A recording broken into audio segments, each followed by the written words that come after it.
오늘 110편 말씀. 오늘 110편 말씀은 성경에 보면 다윗의 시라고 되어져 있습니다.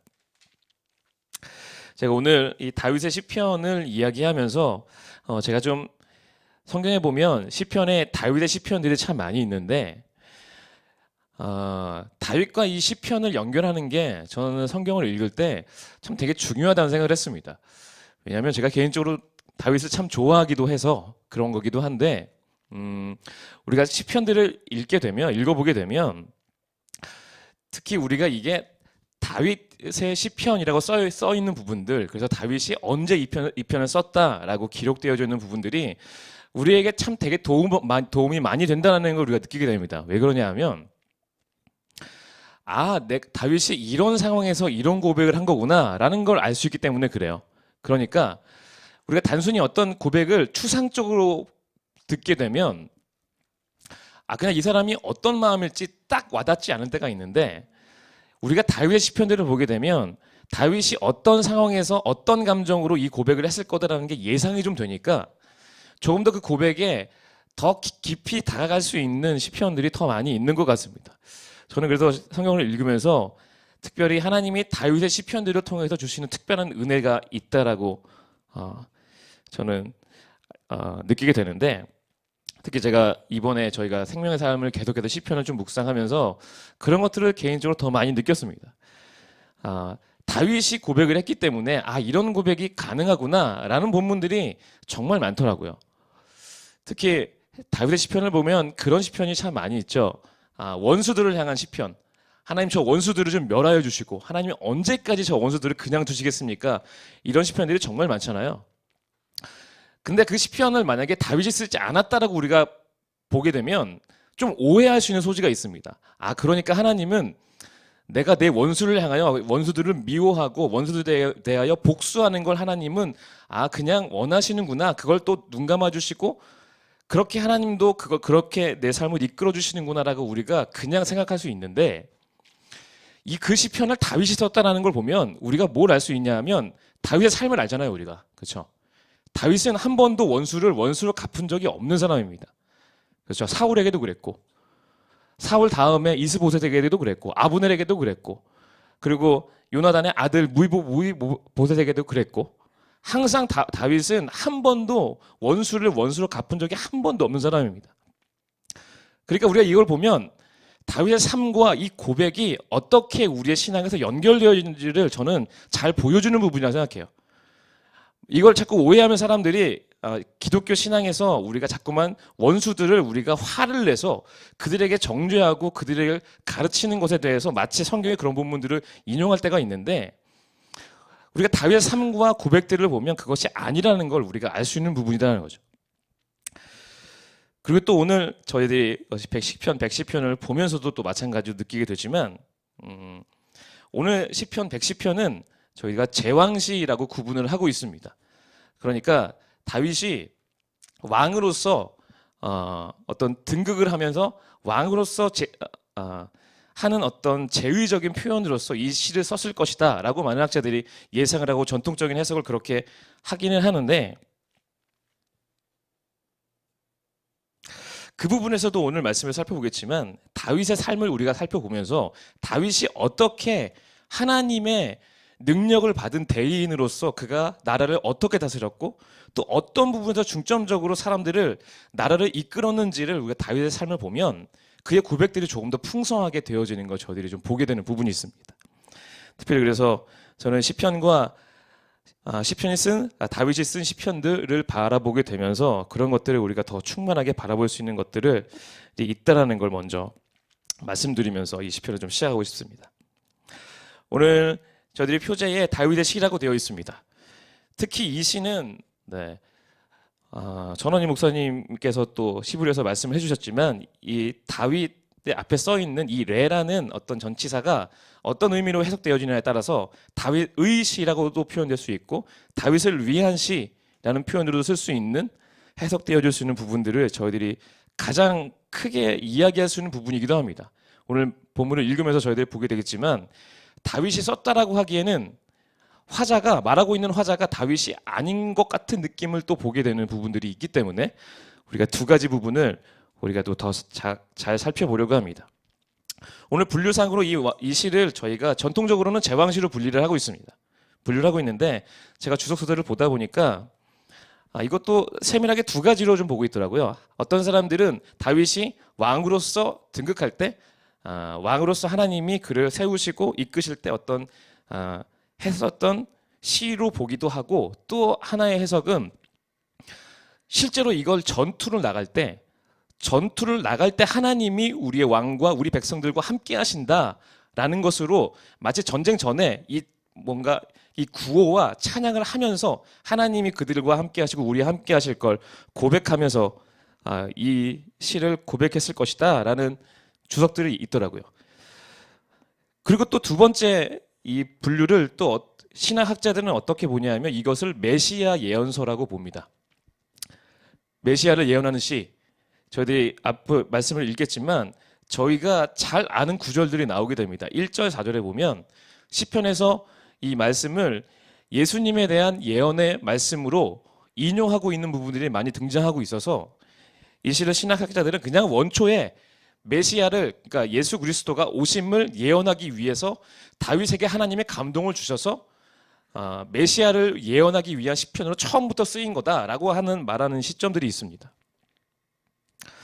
그래서 제가 주석서를 보게 되니까 어떤 분들은 이 제왕시로 이것들을 해석하고 어떤 분들은 메시아 예언서로 이런 것들을 해석을 하면서 진행하는 걸 보게 되는데, 저는 오늘 이 두 가지 관점을 우리가 좀 다 살펴보려고 합니다. 저는 우리가 이것을 이중적으로 보는 것이 무리가 없다고 생각합니다. 많은 학자들이 또 이 부분에서 같이 이야기를 하고 있는데, 신약 성경을 우리가 구약 성경을 보게 되면 구약 성경에 신약 성경에서 인용하고 있는 구절들이 있잖아요. 특히 예수님에 대한 어떤 예언의 말씀들을 많이 이렇게 구약에 있는 말씀들을 끌어다가 쓰고 있는데, 그 성경들을 볼 때 많은 신약 학자들은, 어떤 학자들은 그냥 그게 원래부터 예수 그리스도의 예언에 대한 말씀들이다라고 보는 사람들이 있습니다. 그러니까 이건 그냥 그 당시의 상황이라기보다는 예수님께서 오심과 메시아를 위한 말씀으로 하나님께서 그 시대에 사람에게 감동을 주셔서, 성령으로 감동을 주셔서 말씀하게 하신 말씀이다라고 말하고 있는 부분이 있는데, 사실 그 부분에 대해서 우리가 100% 동의하지는 않습니다. 왜냐하면 우리가 성경을 볼 때, 특별히 메시아 예언 시편들과 어떤 말씀들을 볼 때 바라봐야 하는 것이 두 가지 관점이 다 우리가 가져가야만 합니다. 분명히 신약에서 예수님에 대한 예언의 말씀이 확실하다라고 느껴지는 말씀이라고 할지라도 그 당시에 하나님께서 그 사람들에게 그 상황에서 그 말씀을 주셨다면 그게 뭐 몇백 년, 몇천 년 후의 말씀이라기보다는 그 당시에도 의미가 있고 그 당시에 그 말씀을 들었던 사람들이, 그 사람들도 그 당시의 상황 안에서도 이해하고 깨달을 수 있는 어떤 교훈이 분명히 있을 것이다라고 우리가 믿고 이 두 가지 관점을 다 보는 관점이 있습니다. 제가 이 장황하게 이 말씀을 드리는 이유는 오늘 110편이 좀 쉽지 않은 말씀이기 때문입니다. 이게 되게 중복되어져 있습니다. 오늘 읽으면서도 이것이 과연 그 당시에 다윗에게 주신 말씀이었을까라고 우리가 의심이 될 정도로 예수님의 메시아의 시편에 너무나 강하게 등장하고 있는 말씀이기 때문에 오늘 특별히 우리가 말씀을 읽으면서 이 이중적인 의미를 우리가 좀 잘 바라봤으면 좋겠습니다. 그래서 저는 이 이중적인 의미가 오히려 더 우리에게 더 풍성한 하나님의 은혜를 가져다 준다고 저는 믿습니다. 우리가 예수님을 기다린다고 말할 때도 예수님의 우리가 초림과 재림이 있잖아요. 그래서 예수님께서 처음 이 땅에 오신 걸 우리가 초림이라고 이야기하고, 우리가 다시 예수님이 이 땅에 오실 것을 재림을 기다리는 자들이 지금 우리가 이 땅을 살아가는 그리스도인들인데, 우리가 지금도 대강절을 지낼 때 예수님을 기다리잖아요. 그런데 그 당시에 사실은 대강절이라는 건 예수님의 초림을 기다리는 감정이잖아요, 우리가. 그렇죠? 근데 그런 것들이 우리 안에 낯설지 않고 오히려 더 시너지 효과를 발휘하는 건 우리가 다시 오실 예수님을 기다리고 있기 때문에 그래요. 그렇죠? 그러니까 어찌 보면 예수님의 초림과 재림도 시간적으로는 너무나 다른 사건이지만 우리가 같은 감정으로 충분히 이해할 수 있고 오히려 그것들이 더 풍성해지는 걸 우리가 경험하게 되는 것처럼, 오늘 우리가 말씀을 읽게 되는 이 110편 말씀도 그 당시에 주셨던 하나님의 은혜와 그리고 신약 시대에 예수님께서 메시아로 오셨었던 그 시대를 향한 동시의 말씀을 우리가 같이 오히려 더 하나님 주시는 감정을 통해 저는 볼 수 있다고 믿고 오늘 말씀을 좀 봤으면 좋겠습니다. 네, 오늘 좀 말씀을 좀 읽고 저희가 말씀을 보려고 하는데, 제가 말씀을 오늘 1절부터 3절까지 끊고 4절과 7절 이렇게 두 부류로 구분해서 보려고 하는데요. 1절부터 3절까지 우리가 같이 함께 읽겠습니다. 시작.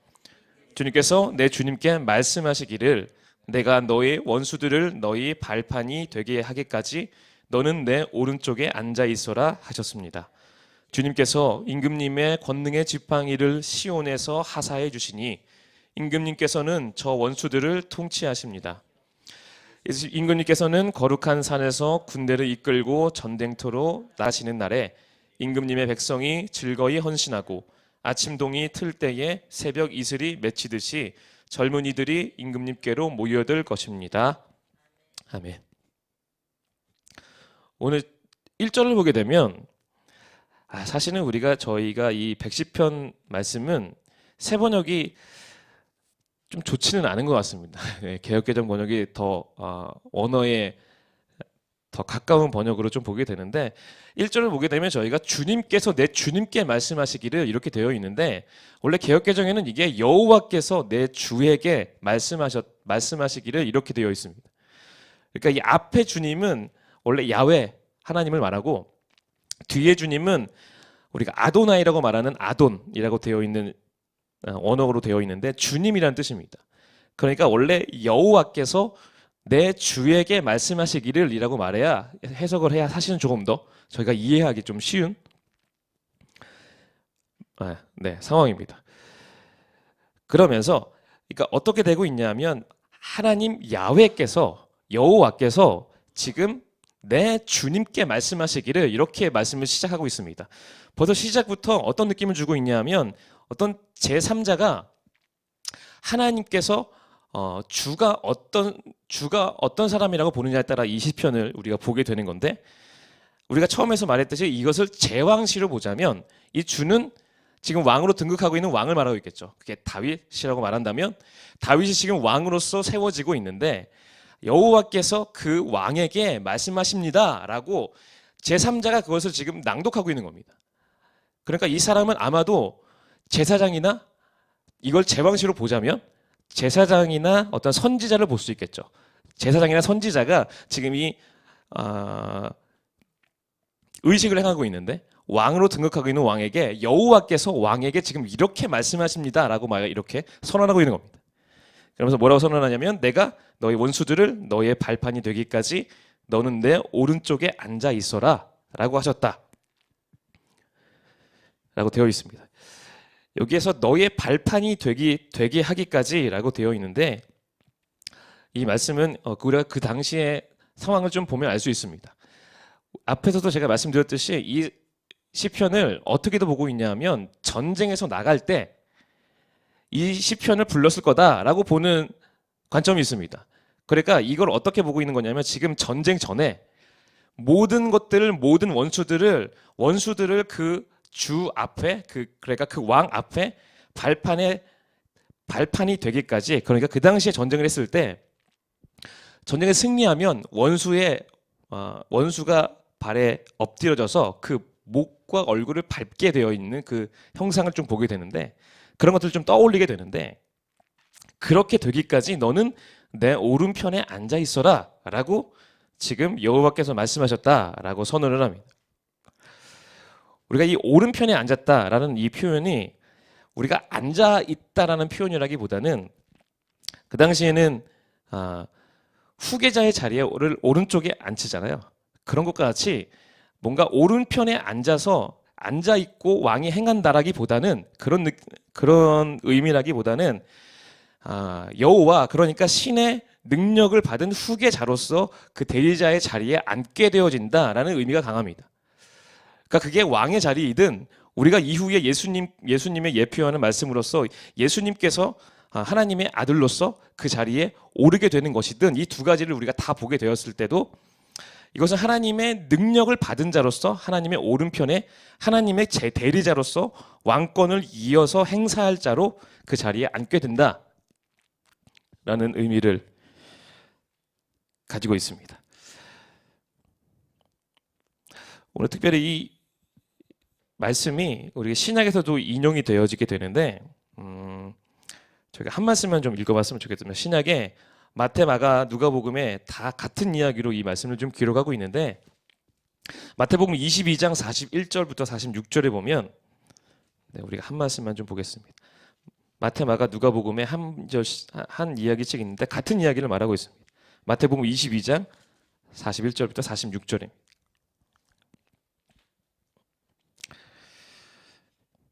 같이 좀 한 목소리로 읽겠습니다. 시작. 바리새파 사람들이 모였을 때에 예수께서 그들에게 물으셨다. 너희는 그리스도를 어떻게 생각하느냐? 그는 누구의 자손이냐? 그들이 예수께 대답하였다. 다윗의 자손입니다. 예수께서 다시 그들에게 말씀하셨다. 그러면 다윗이 성령의 감동을 받아 그를 주님이라고 부르면서 말하기를, 주님께서 내 주께 말씀하셨다. 내가 내 원수를 내 발 아래에 굴복시킬 때까지 너는 내 오른쪽에 앉아 있어라 하였으니 이것이 어찌 된 일이냐? 다윗이 그리스도를 주라고 불렀는데 어떻게 그리스도가 그의 자손이 되겠느냐? 그러자 아무도 예수께 한마디도 대답하지 못했으며 그날부터 그에게 감히 묻는 사람도 없었다. 아멘.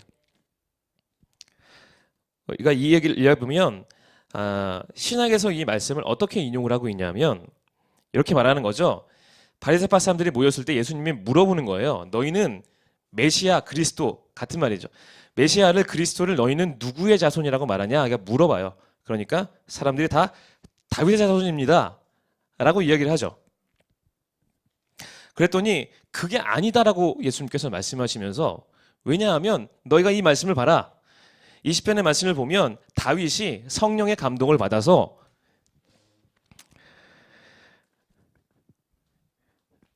주님이라고 부르지 않았냐? 그러니까 그리스도는 다윗이 주라고 불렀기 때문에 다윗의 자손이 아니라 다윗보다 위에 있는 다윗이 섬기는 주님이시다. 그리스도는 다윗의 자손, 그러니까 밑에 있는 계보가 아니라 다윗의 위에 있는 그리스도이시다라고 말하는 본문으로 이 본문을 사용을 하고 있습니다. 그러니까 이 본문을 보게 되면 이 본문은 다윗이 썼다라는 것을 이야기하고 있는 거죠. 다윗이 성령의 감동을 받아 하나님께서 그에게 성령을 감동을 주셔서 그리스도를, 메시아를 주라고 고백을 했다라고 표현하고 있는 본문인 겁니다. 그래서 우리가 이 말씀을 오늘 우리가 살펴보면서 이게 다윗이 왕으로서 등극하는 것으로도 우리가 보며, 또한 다윗 마지막 예수님께서 하나님의 오른편의 자리에, 그리스도의 자리에 오르시는 장면으로도 우리가 같이 볼 수 있는 장면인 겁니다. 네, 그것을 보면서 좀 넘어갔으면 좋겠고, 우리가 또 2절을 보게 되면 이렇게 표현하고 있습니다. 주님께서 임금님의 권능의 지팡이를 시온에서 하사해 주시니 임금님께서는 저 원수들을 통치하십시오. 이렇게 말하고 있습니다. 여기서 말하는 이 지팡이가 등장하는데, 예전 개역개정에는 이게 규라고 되어져 있는 표현인데, 이것도 우리가 여러 가지로 생각을 해볼 수 있습니다. 그 당시에 우리가 대관식을 하는 왕이 제왕시로 우리가 보자면, 우리가 영화에서도 보게 되면 항상 이 제왕시 대관식을 할 때 항상 어떤 걸 하냐면 지팡이를 이렇게 줍니다. 이게 능력을, 권능을 상징을 하죠. 그 전 왕이 다음 왕에게 그게 인장이 될 수도 있고 때로는 지팡이가 되는 어떤 능력, 그러니까 능력을 행할 수 있는 어떤 의미의 지팡이를 넘겨주는 걸 보게 되죠. 오늘도 약간 그런 느낌을 우리가 볼 수 있습니다. 하나님께서 권능의 지팡이를 주신다라고 표현을 하게 되는데, 특히 우리가 이 지팡이라고 표현되어져 있는 이 표현이 특별히 권세를 상징하기도 하지만 이스라엘에서는 이게 지파를 의미하기도 하죠. 그렇죠. 우리가 성경을 보게 되면 이 지팡이라는 표현이 성경에 나오게 되면 여러 가지 모양으로 나오게 되는데 하나님께서 모세를 부르셨을 때도 그에게 능력을 주시고 그를 부르실 때도 하나님께서 지팡이를 주시죠. 그래서 그 지팡이를 통해서 하나님의 능력을 행하게 하시는 장면이 나오죠. 근데 또 우리가 지팡이를 또 어디서 볼 수 있냐면 모세의 지팡이 말고 아론의 지팡이가 또 있습니다. 아론의 지팡이는 어디서 등장을 하게 되냐면 이스라엘 백성들이 광야에 있을 때 고라 자손들이 반역을 일으키게 되죠. 반역을 일으켰을 때 그때 하나님께서 뭐라고 말씀하시냐면 너희들이 각 지파마다 지팡이를 가져와라. 그러니까 그 당시에 각 지파마다 수장들이 지팡이를 갖고 있었던 거죠. 자신의 수장이었던 걸 상징하는. 그래서 내가 누구와 함께 하는지 내가 표징을 보여주겠다라고 하나님께서 말씀하시면서 지팡이를 가져오라고 말씀하시고 12지팡이를 가져오게 되는데 그 중에서 아론의 지팡이에게 싹이 나서 하나님이 아론을 지도자로 세우셨다라는 걸 보여주시는 장면이 나오게 되죠. 우리가 이걸 보게 되면 무엇을 알 수 있냐면 이 지팡이가 하나님의 능력을 상징하기도 하고 하나님이 그를 선택하셔서 하나님의 대리인으로 부르셨다는 하나님의 선택을 의미하기도 합니다.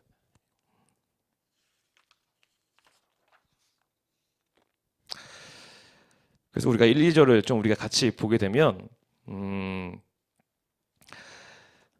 저는 좀 이 의미에 좀 집중을 하고 싶습니다. 하나님께서 지금 하나님의 대리인으로서 이 왕을 지금 세우고 계시는 거예요.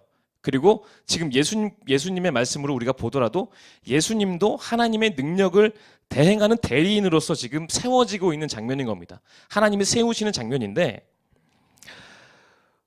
우리가 중요한 건 좀 상반되는 좀 느낌을 맞을 수 있습니다. 뭐냐 하면 1절과 2절에 보면 1절은 너희 원수들이 너의 발판이 되기까지 내 오른쪽에 앉아 있어라 라고 말씀하시는 거예요.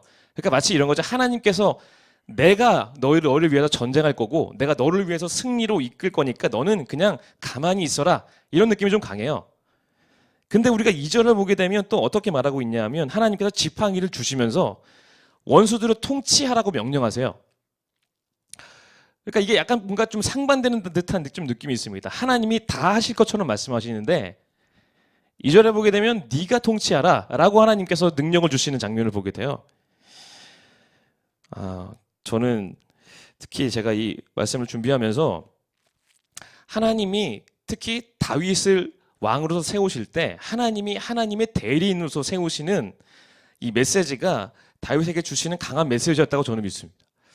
그런데 이게 어떤 느낌이었냐면 그러니까 목사님께서 예전에 그런 말씀으로 주일 말씀을 하신 적이 있어요. 하나님이 하셔야 할 일과 내가 해야 할 일. 이런 말씀의 제목으로 한번 말씀을 전하신 적이 있는데 그러니까 하나님께서 모세를 사용하실 때 지팡이를 통해서 사용하실 때 어떻게 하시냐면 홍해의 사건을 보게 되면 하나님께서 모세를 통해서 홍해를 가르치잖아요.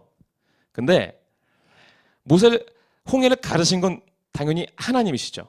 하나님이 가르쳤어요. 그런데 하나님께서 지팡이를 주셔서 지팡이를 내밀게 하셔서 가르게 하신 건 또 모세가 한 거였습니다. 그때 그래서 목사님이 그 말씀을 인용을 하셨어요. 홍해 앞에 섰을 때 모세가 하나님을 바라보고 있으니까 하나님이 그 말씀을 하시죠.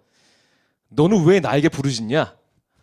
왜 나만 바라보고 있냐? 지팡이를 들어서 홍해를 갈라라 라고 이렇게 명령하시는 장면을 보게 돼요. 그러니까 이게 무엇을 보고 있는 거냐면 하나님이 하나님의 대리인으로서 왕으로 세우시는 장면이 내가 이 나라를 어떻게 통치하시겠다는 하나님의 메시지가 있는 겁니다. 그러니까 내가 모든 것들을 내가 너희를 위해서 행하고 너희들의 모든 원수를 너희의 발판이 되게 할 건데 그럼에도 불구하고 지금 왕을 하나님은 세우고 계시고 하나님의 왕에게 능력을 주셔서 그 일들을 행하게 하시겠다라고 통치해라 라고 또한 명령을 하고 계시는 겁니다. 좀 난해한 부분인 것 같은데 저는 우리가 하나님의 청지기로서 이 땅을 살아가는 삶이 저는 이것을 잘 구분해야 한다고 저는 믿습니다. 목사님이 그날도 우리에게 말씀해 주셨지만 우리가 하나님이 우리를 통해 모든 걸 하실 수 있고 모든 원수들을 우리의 발 아래 무너뜨리게 하실 수 있다라고 우리가 믿기는 하지만 그렇다고 우리가 하나님이 가만히 있으라는 얘기는 아니라는 겁니다. 그게 아니라 하나님께서 분명히 우리에게 하나님의 능력의 지팡이를 주셨고, 하나님은 그것을 우리가 믿음으로 내밀 때 하나님은 그것을 통해 하나님의 일들을 행하시고 하나님이 우리를 통해 하나님의 통치를 이 땅 가운데 이루시길 원하신다라고 지금 하나님이 지금 이 다윗을 왕으로 세우시면서 이 왕이 등극되어지는 상황 가운데 이 두 가지 메시지를 정확히 하나님이 하고 계시는 겁니다. 내가 너희를 통치하는 건 나야. 하지만 내가 세우고 내가 능력을 준 이 왕이 너희들을 통치할 때 그가 선택하고 그가 나아가는 모든 발걸음이 내가 행하는 발걸음이 될 거야 라고 하나님이 지금 하나님의 통치에 대한 개념을 지금 왕과 이스라엘 백성들에게 말씀해 주고 계시는 겁니다. 특별히 우리가 이 땅에서 청지기로 하는 삶이 이 삶이 좀 회복되어 줬으면 좋겠습니다. 우리가 또 3절을 보게 되면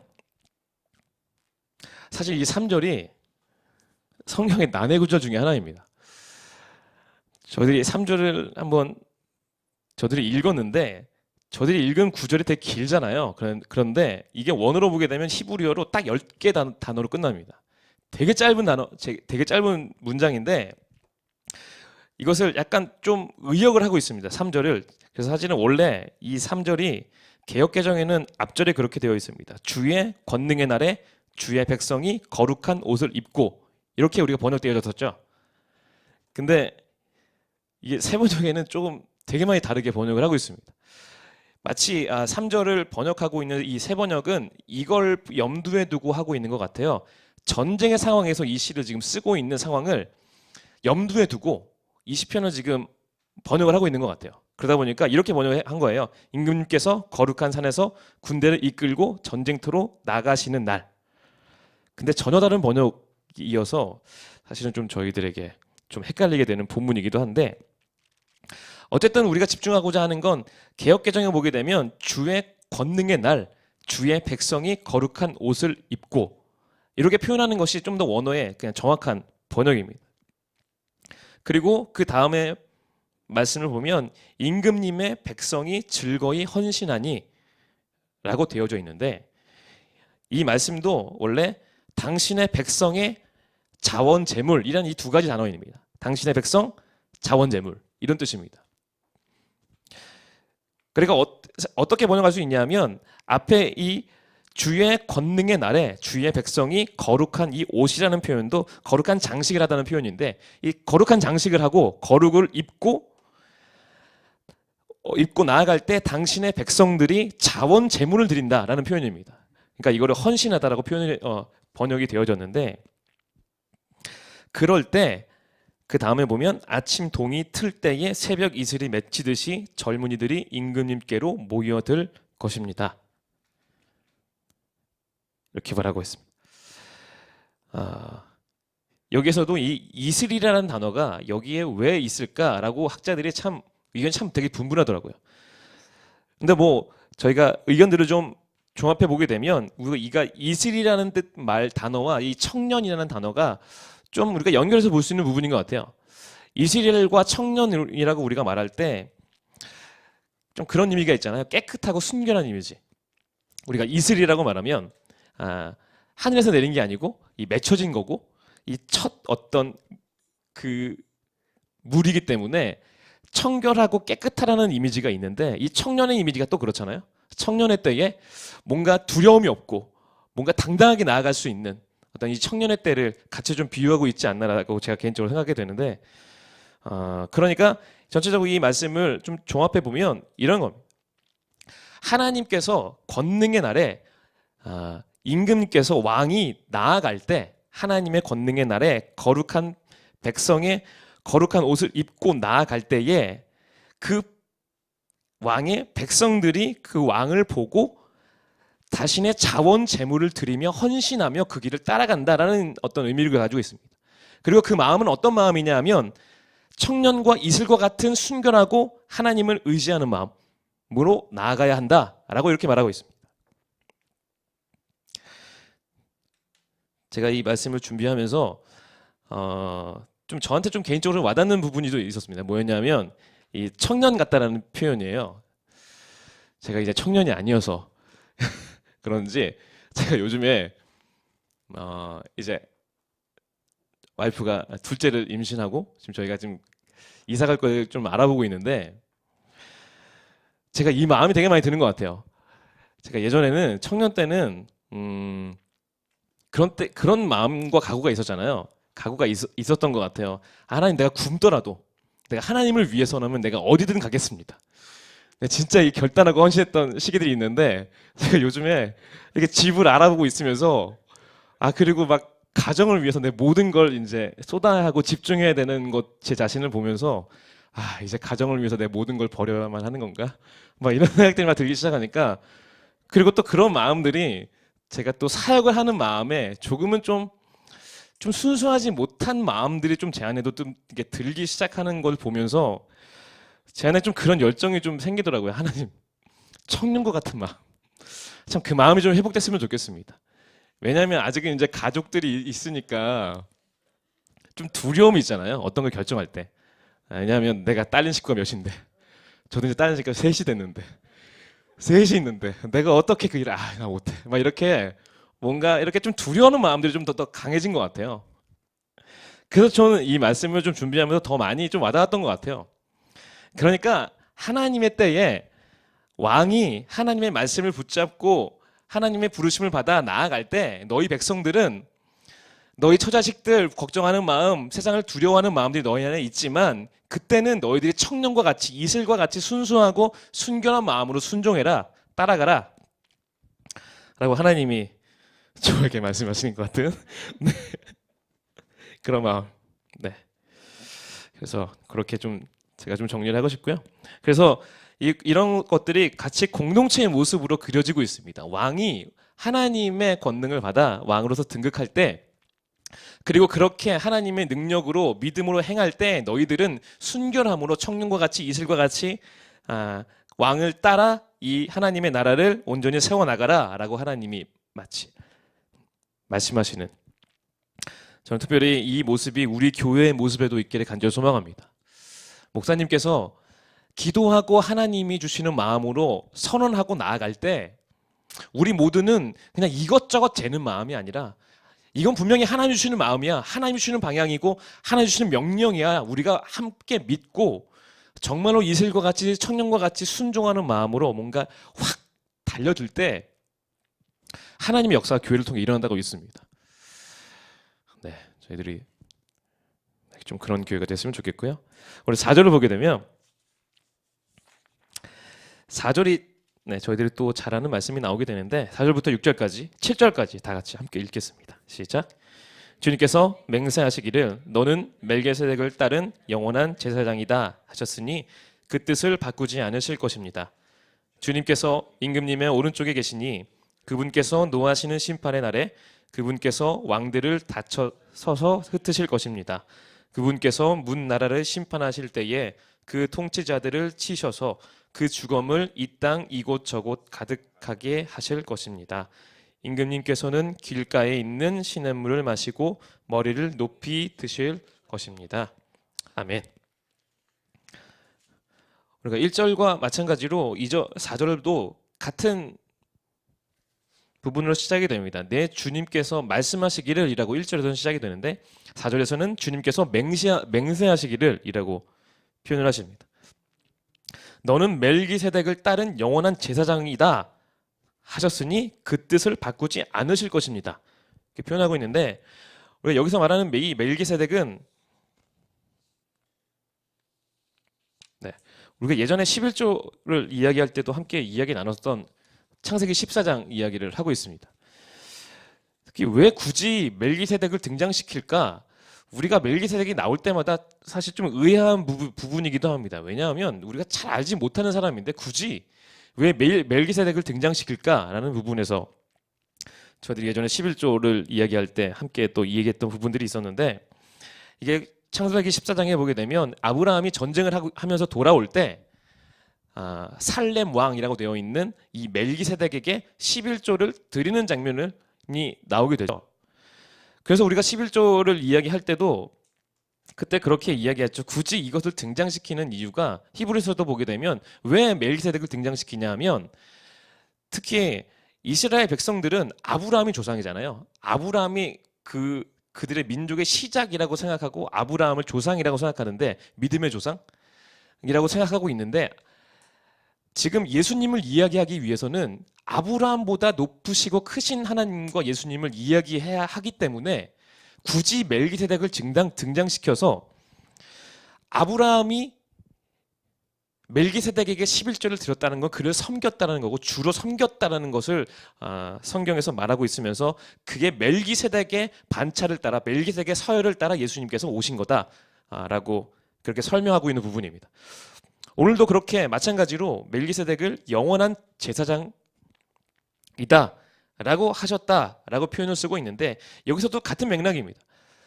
제사장이라고 표현을 써야 되는데 그러니까 제사장으로 지금 왕이 등극하고 있는데 그 왕뿐만 아니라 제사장으로서도 하나님이 그를 임명하시는 장면인데 제사장으로 임명을 하려면 문제가 있습니다. 뭐냐 하면 이스라엘에서는 왕이 제사장을 함께 역할을 감당할 수가 없어요.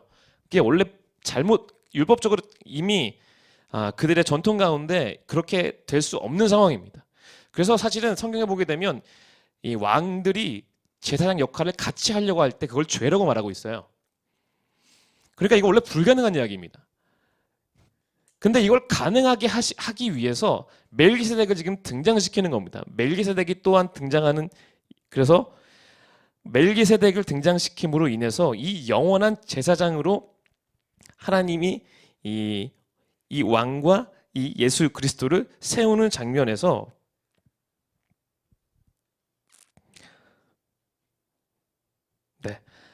아론의 지파가 그 어떤 지파와 어떤 그런 율법들이 생기기 이전에 아브라함이 멜기세덱에게 드린 어떤 이 상황들을 통해서 하나님이 성경에 보게 되면 멜기세덱이 제사장이라고 표현을 하고 있습니다. 그렇기 때문에 그 멜기세덱의 서열을 따라서 예수님께서 오셨기 때문에 예수님은 왕이시다라고 나누는 것이 가능하다라는 걸 이야기하고 있는 장면입니다. 그러니까 아론의 계열을 따르면 왕이면서 제사장이 되는 게 불가능한데 멜기세덱의 서열을 따르면 가능한 겁니다. 왜냐하면 멜기세덱은 성경에 보게 되면 살렘 왕이면서 제사장이다라고 표현을 하고 있기 때문에 이게 가능하게 되어지는 본문인 겁니다. 그리고 우리가 이것을 예수님에 대한 말씀으로 보고 있으면서도 또한 다윗과 관련하여 이 말씀을 좀 보게 되면 다윗이 실제로 제사장의 역할은 하지는 않았지만 다윗이 실제적으로 이스라엘을 통치할 때 다른 어떤 제사장보다도 제사장적인 역할을 가장 잘했던 사람이 다윗이라는 걸 우리가 이미 알고 있습니다. 그렇죠? 우리가 사무엘상 6장을 보게 되면 이 언약궤가 예루살렘으로 들어오는 장면을 보면 실제로 다윗이 마치 제사장처럼 하나님의 임재를 다시 예루살렘을 회복하기 위해서 적극적으로 이 모든 것들을 계획하고 이끌어가고 모든 것을 명령하는 장면을 보게 돼요. 사실은 이게 좀 불가능한 겁니다. 원래는 제사장이 해야 되는 역할인데 다윗이 지금 하고 있는 걸 보게 되고 그리고 다윗이 언약궤가 예루살렘으로 들어왔을 때도 그 다음에 찬양대를 세우고 어떻게 하나님을 찬양하고 예배하라라고 하나하나 지시하죠. 다윗이. 이걸 보면 다윗이 실제로도 그 당시에 이스라엘의 실제적인 어떤 제사의 직무를 이끌어가는 제사장의 역할은 하진 않았지만 이스라엘 백성들을 하나님과 다시 화해시키는 어떤 예배자의 제사장의 역할을 그가 가장 적극적으로 했던 사람이 다윗이라는 걸 알 수 있습니다. 우리가 이런 걸 보게 되면 이 말씀을 좀 이해하는데 조금 더 좀 도움이 될 수 있는 부분이기도 하고 제가 이 말씀을 저희들 예배자 훈련할 때 이 말씀을 꼭 합니다. 특히 다윗을 제가 예를 들면서 하나님께서 한 사람의 예배자 오늘 우리가 주를 위한 이곳에 찬양도 했는데 한 사람의 열정적인 예배자가 예배 가운데 하나님의 임재를 가져오는데 얼마나 중요한 역할을 하는지에 대해서 제가 항상 가르칩니다. 그게 제사장이 아니어도 그러니까 목사가 아니어도 그냥 앉아있는 성도여도 그리고 함께 인도하는 그냥 서 있는 싱어 한 사람이어도 하나님을 열망하는 그 열정, 다윗이 제사장이 아님에도 불구하고 하나님을 너무 사랑하고 하나님을 너무나 경배하고 싶고 하나님의 임재가 예루살렘에 오기를 누구보다도 열망했던 한 사람으로 인해서 다윗 시대에 하나님이 정치적으로도 그가 평안했을 뿐만 아니라 영적으로도 가장 풍성한 하나님의 은혜를 누렸던 시기를 경험한 것처럼 그게 단순히 제사장으로서 직무를 담당하는 사람뿐만 아니라 하나님을 향한 열정의 예배자의 한 사람의 역할이 얼마나 중요하다는 거 제가 항상 이 본문을 들어서 항상 이야기합니다. 저는 우리 모두가 그런 예배자가 됐으면 좋겠습니다.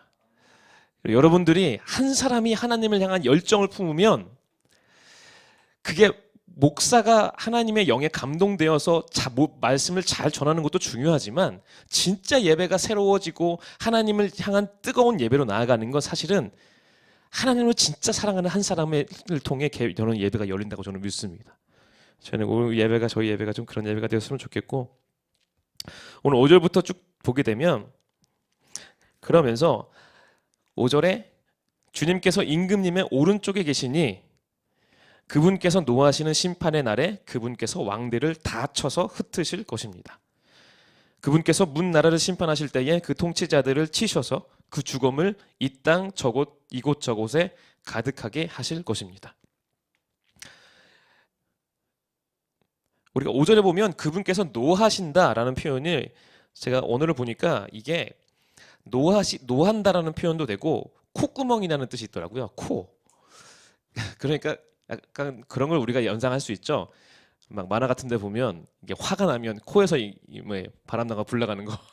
그러니까 하나님이 너무나 화가 나시는 상황을 이렇게 뭔가 그리고 있는 이 단어 자체가 좀 그런 단어로 좀 설정이 되어 있는데 그러니까 하나님이 극렬하게 화내시는 걸 이야기하고 있는 거예요. 그냥 화내시는 수준이 아니라 참다가 하나님의 극렬한 화로 하나님께서 원수들을 심판하실 때 그래서 정말 여기저기서 죽음들 그러니까 시체들이 다 쓰러지고 하나님께서 모든 사람들을 심판하실 때 하나님이 오른쪽에 있는 사람을 하나님께서 보호하신다라는 개념을 오늘 말하고 있습니다. 그러니까 앞에서 말하는 1절에서 말하는 오른쪽에 앉아 있어라 이거는 하나님의 능력과 권능을 받는 어떤 능력의 어떤 대리인으로서의 오른쪽의 느낌이 강하고 이 4절에서 말하는 오른쪽은 오른쪽에 있는 사람 하나님의 선택한 사람은 하나님이 극렬한 심판의 어떤 마지막 때가 올지라도 하나님이 그를 보호하신다 라는 개념으로 우리가 이야기할 수 있습니다. 우리 7절을 마지막 보게 되면 임금님께서는 길가에 있는 시냇물을 마시고 머리를 높이 드실 것입니다 라고 표현을 합니다. 이 시냇물, 이 길가에 있는 시냇물을 마시다 이 표현도 참 여러 가지로 해석이 되어져 있던데 특히 저는 이 말씀을 준비하면서 열왕기상 17장이 생각났습니다. 하나님께서 3년 동안 이스라엘에 기근을 주셨을 때 엘리야에게 가게 하신 그곳에는 시냇물이 마르지 않잖아요.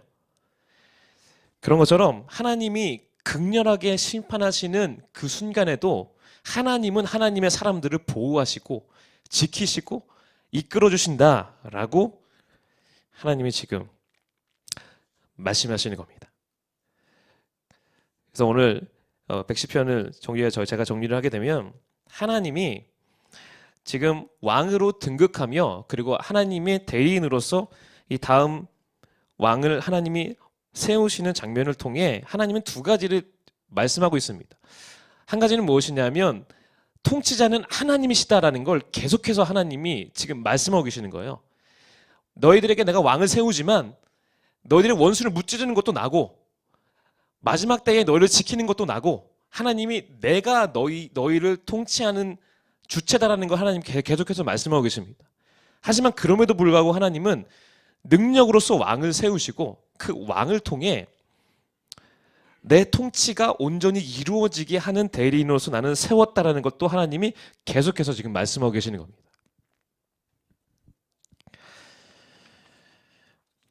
특히 우리 특별히 이 말씀이 좀 저희 교회에게 하나님이 주시는 말씀이 되었으면 좋겠습니다. 특히 우리가 아까도 제가 말씀을 나눴지만 하나님께서 우리 영적인 지도자들을 통해 하나님께서 말씀을 주시고 우리의 방향성과 모든 것들을 이끌어 나가게 하실 때 저는 저희들이 좀 재지 않았으면 좋겠습니다. 그냥 이것저것 너무 따지지 않았으면 좋겠습니다.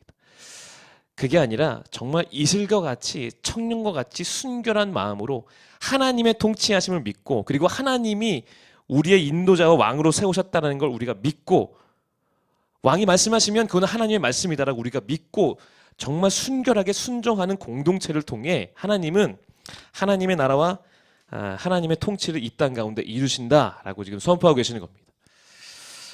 저는 이 말씀이 우리의 삶과 우리 교회와 우리 이 땅의 그리스도인들을 통해 이것이 이루어지기를 간절히 소망합니다. 네, 제가 처음 하다 보니까 시간 조절을 잘 못하고 있는 것 같은데 111편을 좀 짧게 하도록 하겠습니다. 111편을 우리가 쭉 그냥 1절부터 10절까지 읽고 제가 말씀을 보도록 하겠습니다. 함께 읽겠습니다. 111편입니다. 시작. 할렐루야. 내가 온 마음을 다 기울여 정직한 사람의 모임과 회중 가운데서 주님께 감사를 드리겠다.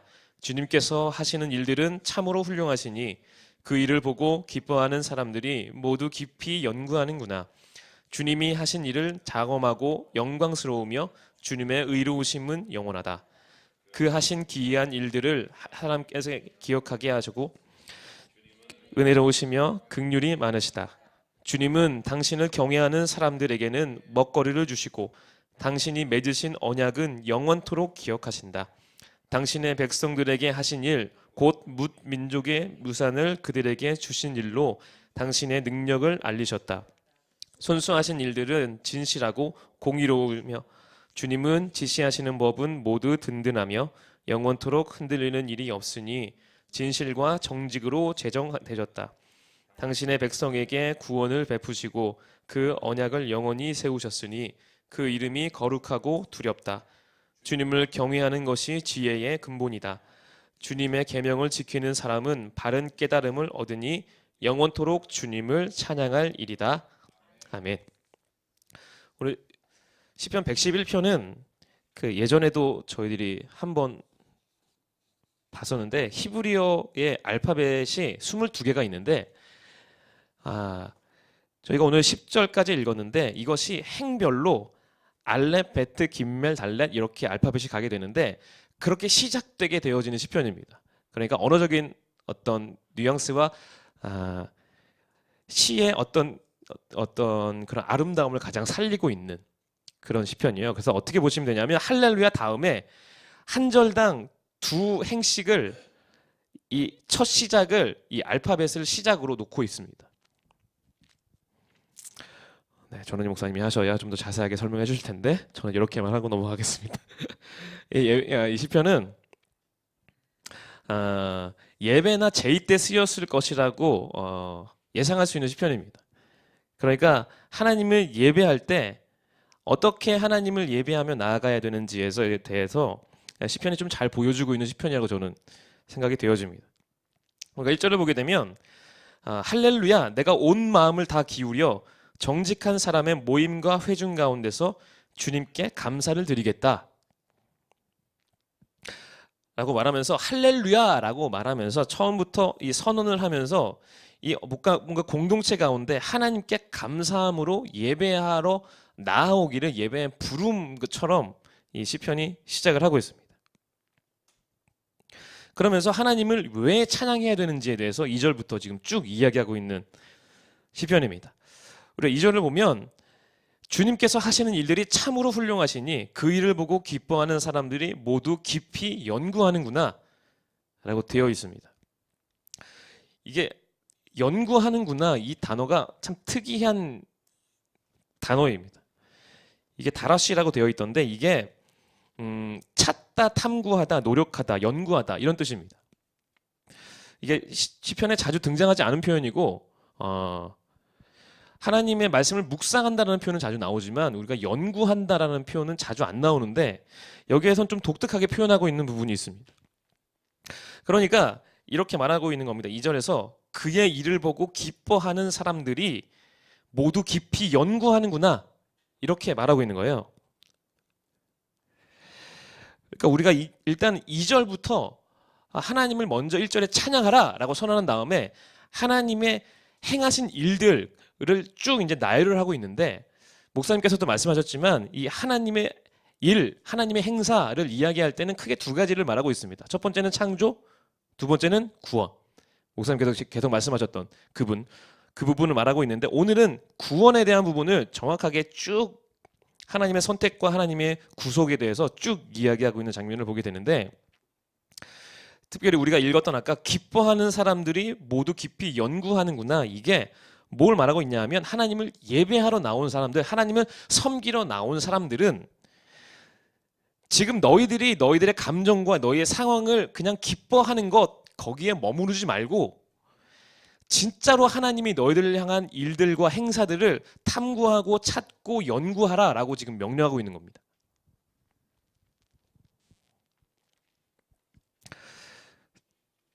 저도 이 말씀을 좀 준비하면서 예배 가운데 우리가 하나님을 섬길 때 이 부분이 정말로 중요하다라는 거 제가 새삼스레 다시 좀 깨닫게 됐습니다.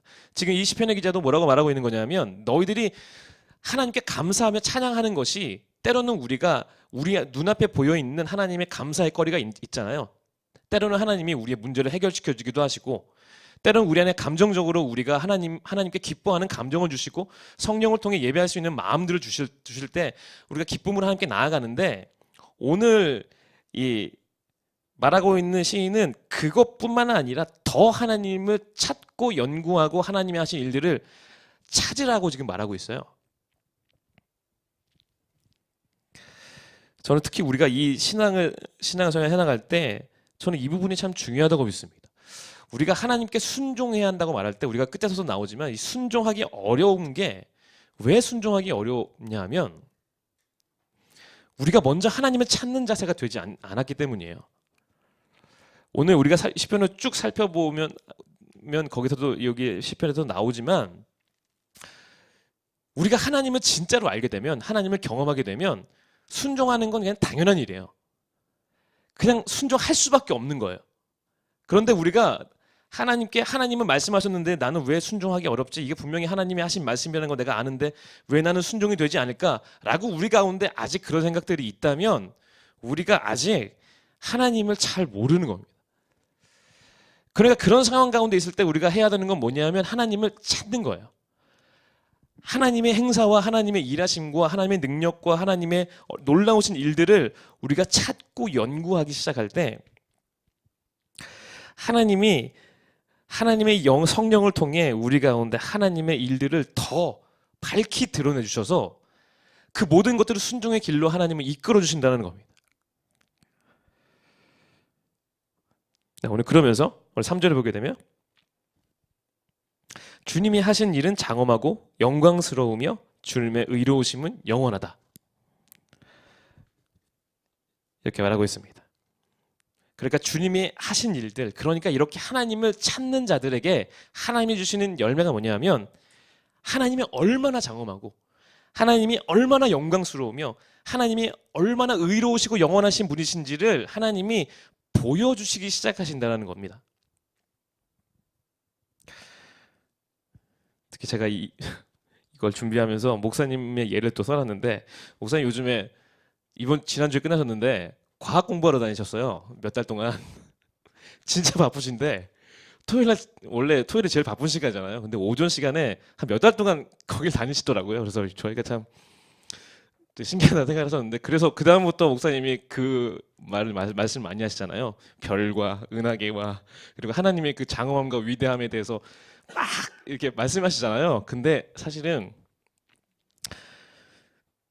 죄송한 얘기지만 저는 딱히 그렇게 목사님만큼 와닿지는 않는 것 같아요. 그러니까 제가 이걸 또 준비하면서 뭘 느꼈냐면, 이게 하나님을 찾고 연구하는 자에게 주시는 하나님의 은혜다라는 걸 다시 한번 느끼게 됐습니다. 그러니까 목사님이 하나님을 찾고 연구하고자 하는 열정이 있으니까, 이 어찌 보면 이 작은 부분에서도 하나님의 능력과 하나님의 위엄과 영광스러움과 장엄함을 감격함으로 고백하게 되는 거예요. 그런데 저는 연구를 안 했으니까 그게 좀 덜한 거죠. 잘 와닿지도 않고. 저는 그러니까 우리 안에 삶에 우리가 주신 많은 부분들을 우리가 하나님의 믿음의 눈으로 찾고 연구하고 하나님이 계시다라고 믿고 찾으면 하나님은 정말로 작은 것에서부터도 하나님의 위엄과 하나님의 놀라우신 장엄함과 하나님의 영원하심을 드러내실 수 있다고 믿습니다. 그래서 저는 우리 삶에 좀 그런 하나님을 열정적으로 찾는 게 좀 회복되었으면 좋겠습니다. 오늘 4절부터 보게 되면 4절에 보게 되면 그렇게 표현하고 있습니다. 그 하신 기이한 일들을 사람들에게 기억하게 하셨으니 주님은 은혜로우시며 긍휼이 많으시다. 이 기억하게 하셨다라는 표현을 제가 원어를 보니까 기억과 이루다라고 되어 있더라고요. 그러니까 기억을 이루다 이렇게 되어 있는 겁니다. 하나님이 그 기이한 일들을 사람들에게 그들의 기억을 이루어 주신다라는 느낌이 좀 강합니다. 그러니까 우리가 이 예배 시편을 보고 있는데 하나님을 예배하며 나아갈 때 하나님을 찾고 하나님께 나아가고 연구하고 열정적으로 나아가는 자들에게 하나님은 그들의 기억을 이루어 주신다는 겁니다. 우리가 그 뒷절과 함께 좀 이어서 그 이야기하고 하는데 5절, 6절, 7절을 보면 5절에는 어떤 걸 말하고 있냐면 주님이 당신을 경외하는 사람들에게 먹거리를 주시고 당신이 맺으신 언약을 영원토록 기억하신다. 우리가 이 부분을 보면 자연스럽게 언제가 기억이 나냐 하면 광야에서 하나님이 만나와 메추라기를 먹이셨던 걸 기억하게 되죠. 그리고 6절을 보게 되면 당신이 당신의 백성들에게 하신 일, 곧 뭇 민족의 유산을 그들에게 주신 일. 우리가 이걸 보면 자연스럽게 뭘 기억나게 되죠? 가나안 땅에 들어가서 하나님께서 그들에게 기업을 주신 사건을 떠올리게 되죠. 그리고 7절에 보게 되면 손수하신 일들은 진실하고 공의로우시며 주님의 지시하신 법은 모두 든든하며 라고 말하고 있는데 이게 여기서 말하는 지시하신 법은 하나님이 그들에게 주신 율법을 기억하게 되는 사건입니다. 그러니까 우리가 이걸 연결해서 보게 되면 어떤 거냐 하면 지금 예배하러 하나님께 나아가는데 그래서 하나님을 찾고 하나님을 열정적으로 나아가면 하나님이 하나님의 일들을 그들에게 어떻게 보여주기 시작하시냐 하면 사실은 이것들이 과거의 일이잖아요.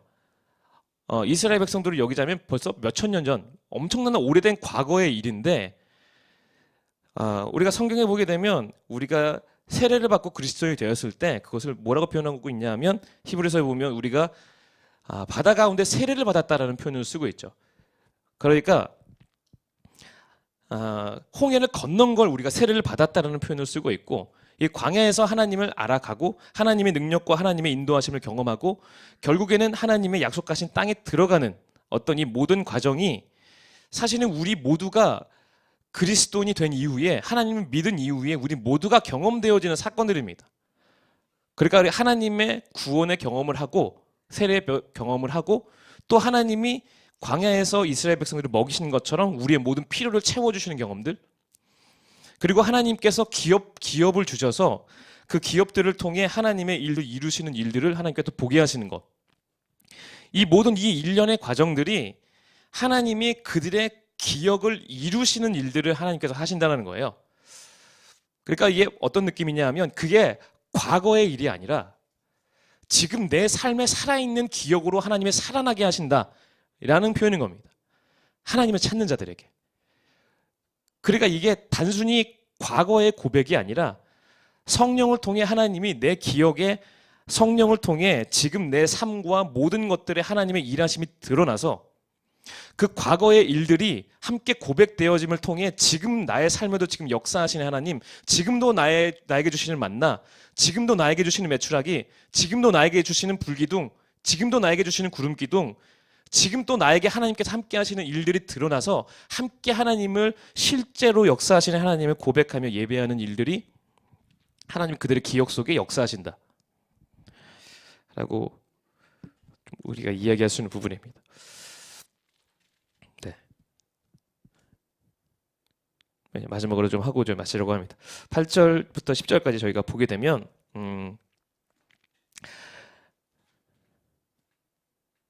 10절을 우리가 마지막으로 보게 되면 그렇게 되어 있습니다. 주님을 경외하는 것이 지혜의 근본이다.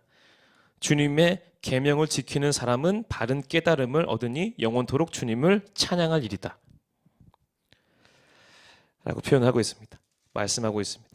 우리가 마지막으로 저희가 잘 아는 말씀이죠. 주님의 계명을 지키는 사람은 바른 깨달음을 얻으니 영원토록 주님을 찬양할 일이다.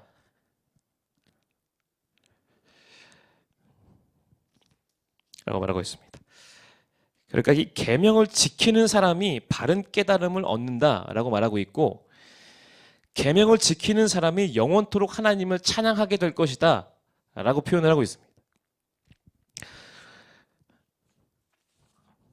저는 이 표현이 되게 중요한 표현인 것 같은데, 우리가 예배할 때 저는 개인적으로 제일 힘들 때가 언제냐면, 제가 또 예배를 인도하는 사람으로서 예배를 준비할 때 어떨 때가 제일 힘드냐면, 이제 찬양을 해야 되는데 도대체가 찬양할 마음이 들지도 않고 그냥 너무나 가식적인 고백만 하게 되고, 그냥 단어들을 하나하나 내뱉고는 있는데 그게 아무런 내 안에 감동이 없이 그냥 노래만 하고 있을 때가 저는 제일 힘든 것 같아요.